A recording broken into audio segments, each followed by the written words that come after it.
Could this be the guy the Red Sox are looking to get at this year's deadline?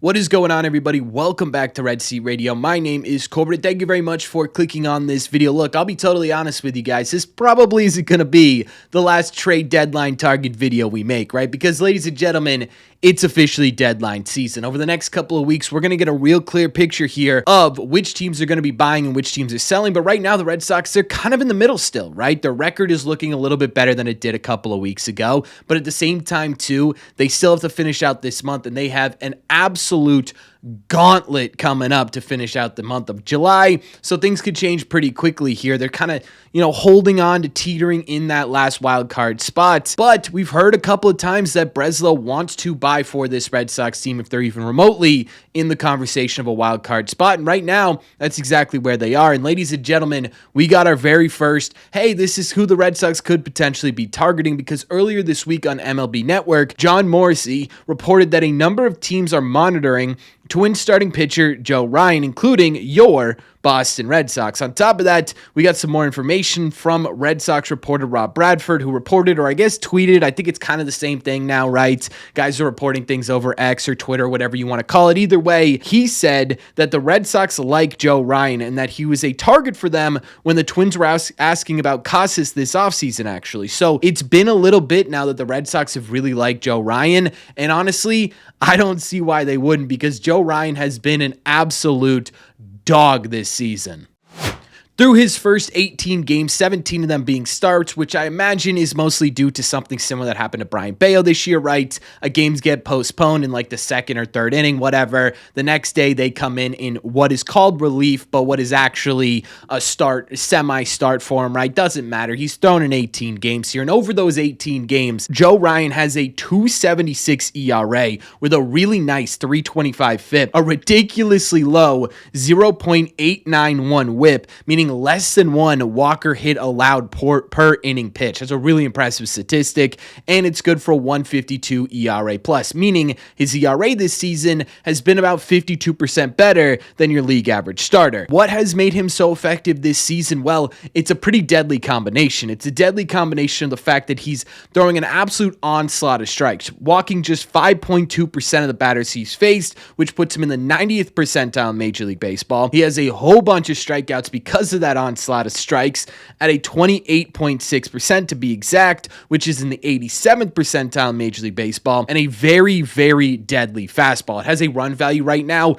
of 17. That puts him in the 99th percentile in the league. 1% of Major League Baseball has a more effective fastball than Joe Ryan does right now. In fact, to add on to this, batters are hitting just 171 with a 308 slug off of Joe Ryan this season, specifically off of his fastball. If you are the Red Sox, of course that's appealing, right? Imagine a rotation coming out of the deadline of Garrett Crochet, Joe Ryan. That's a deadly 1-2 punch. And then you add in what Bello's been doing this year, what Giolito's been doing recently, and the fact that you can kind of mix and match here Houck, Dobbins, Fitz, and potentially Buehler and Harrison if they're able to figure themselves out a little bit after the break, right? That is an absolutely ridiculous rotation. That is a legitimate championship rotation, right? The Red Sox would be putting themselves in a position to not only have a solid foundation of a rotation this year, but also coming into next year as well, right? A lot of those guys in the back end, they're under control, but Crochet, Joe Ryan, and Brayan Bello are all under control for at least the next couple of years. You would have an elite rotation for the next couple of years. Of course, that's appealing to this Red Sox team. Then you add in the fact that he is under arbitration until 2028, right? So he's not a rental. He's a legitimate improvement for your rotation this year and going forward. You add in the fact that this isn't the first year he's been a solid pitcher in Major League Baseball. Currently, this is by far and away his best season in the league, but last year, he was a really, really solid mid-rotation starter for the Minnesota Twins, right? We're talking about a guy who's been doing this consistently now for about a season and a half. That's not a small sample size. So all of those factors combined, it's no wonder why a lot of teams, and the Red Sox included, are monitoring Joe Ryan. Now, there is one really glaring problem with this whole idea of targeting Joe Ryan. It's not because of the pitcher that he is, right? Obviously, those statistics are really good. And actually, you know what? It is kind of about the pitcher that he is, just not in the way of actual statistics and what he would mean to the Boston Red Sox in terms of impact actually on this team. And I know some people are going to bring up, oh, he has a little bit of an injury history, right? I sit here with the injury history stuff, and as long as it's not like incredibly significant, right? I think there's still going to be some significant injuries here. You're going to be pretty hard pressed to find a starter in Major League Baseball, a really successful starter in Major League Baseball who doesn't have some sort of injury history, right? So you kind of have to take all the injury stuff with a grain of salt, just sort of where Major League Baseball is right now in terms of their starting pitching, just approach in general. But the real problem here with Joe Ryan is just simply how much he's going to cost, right? You combine all these factors, the fact that he's pitching like a legitimate number one, right? You could consider him an ace in Major League Baseball, I think, with the statistics he has right now. At the bare minimum, he's a very, very high talented one, potentially an extremely high talented two. Then you combine the fact that he's under arbitration for the next couple of years, so he's controllable and he's cost effective. And you combine the fact that this is the trade deadline. All of a sudden, we're talking about having to probably pay an arm and a leg to get this guy on this Red Sox team. In fact, if we take a look at baseball trade values, which I use as sort of a tool, right? I don't think it's the Bible of how much a player's worth or whatever, right? We've seen trades, especially over the last couple of months in the offseason as well, that have looked like it wouldn't work on trade values, but have worked in general. Either way, it's sort of a baseline here. And Joe Ryan right now is worth about $70 million in terms of trade value. To put that into perspective as how high that is, in order for the Red Sox to even get into the ballpark of being in the conversation of a trade package valuable enough to get Joe Ryan, we're talking about guys like either Wilyer, Abreu, or Jarren Duran. Right now, they're valued at exactly the same, right around that 40 mark, right? Then you'd have to add in a Yostinson Garcia, a Mikey Romero, and a James Tibbs just to get into that conversation. Again, we're talking about the trade deadline here, right? Who knows who's going to be available and who's not? There's a legitimate chance here that Joe Ryan is the best available pitcher on the market. And obviously, that's like throwing chum into shark-infested waters. They're going to go crazy, right? The biggest shark is going to win, and that may end up meaning the Red Sox are going to have to well overpay to get Joe Ryan on the Boston Red Sox. And if you go any further than this, I genuinely don't know what that package could possibly look like. We're talking about potentially including one of your big three in there if you go any higher than this, or at the bare minimum, this package is going to have to get a lot bigger. And then you're talking about giving away just too much in terms of quantity. So the price is really high. But that doesn't mean it's not technically doable for the Red Sox, right? You sit here and you say, man, that'd be a lot to give up for Joe Ryan. But again, you look at the situation the Red Sox are in. Does it on paper make them a better team, right? You would obviously lose some really impactful production in your major league outfield. Of course, that's obviously going to happen, right? Wilyer or Duran, doesn't matter which one you trade. Things are going to get a little bit more interesting in this outfield if you don't have those guys there. However, you still will have either Wilyer or Duran, Roman Anthony, Ceddanne Rafaela, Rob Refsnyder, specifically against lefties, and potentially they throw in Masataka Yoshida. I still really don't feel like they're going to get many opportunities to put Masataka Yoshida in the outfield, but regardless, it's going to still be a really productive outfield. You take a look at the prospects you're giving up here. Stinson's great, and I really want him to be in the Red Sox uniform at some point because I think he'd be a ton of fun to root for. But at the same time, too, where are you going to put him?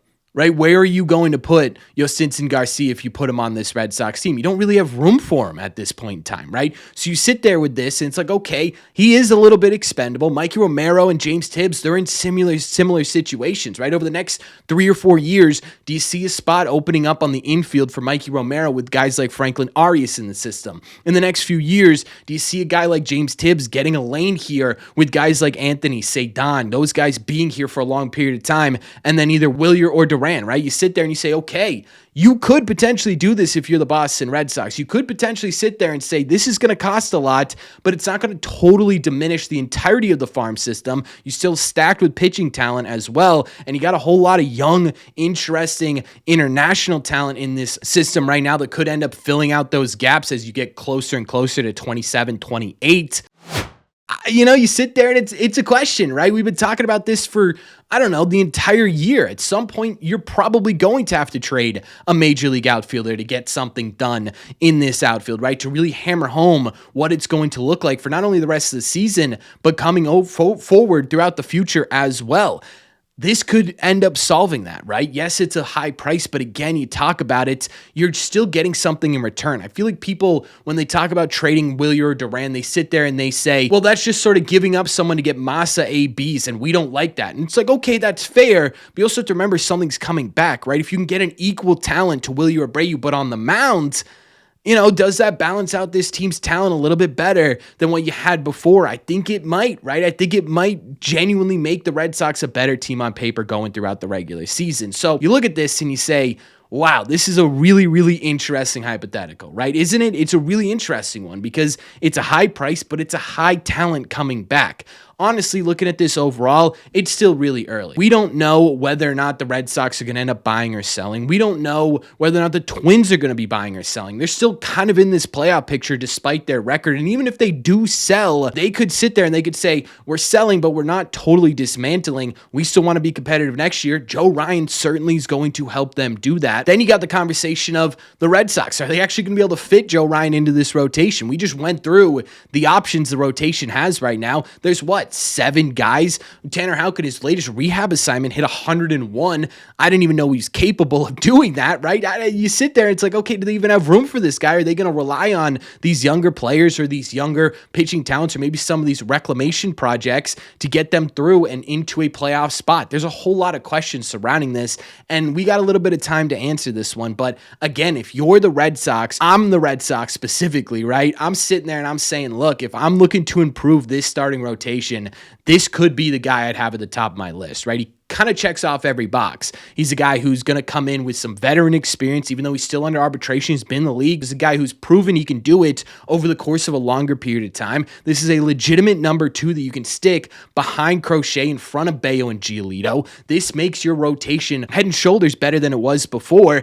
And that's really, in my opinion, kind of the difference between the Red Sox being an interesting wildcard team and a legit playoff threat. So I really, really would think about this if I'm the Red Sox. But hey, I'm just one guy. So let me know in the comment section down below, what would you guys do? If you were the Red Sox and you were monitoring Joe Ryan, what would you give up for him? And does this package make it worth it? Let me know all your thoughts in the comment section down below. As always, if you made it to the end of this video, do me a favor. Make sure you guys have hit that subscribe button if you haven't already. If you're new here, we talk Red Sox content almost every single day. Also, make sure you guys have hit the like button on this video as well. It just simply helps out a ton. It's the best way to let me know you're enjoying the content. Thank you all very much for clicking on this one, and I will see you in the red seats.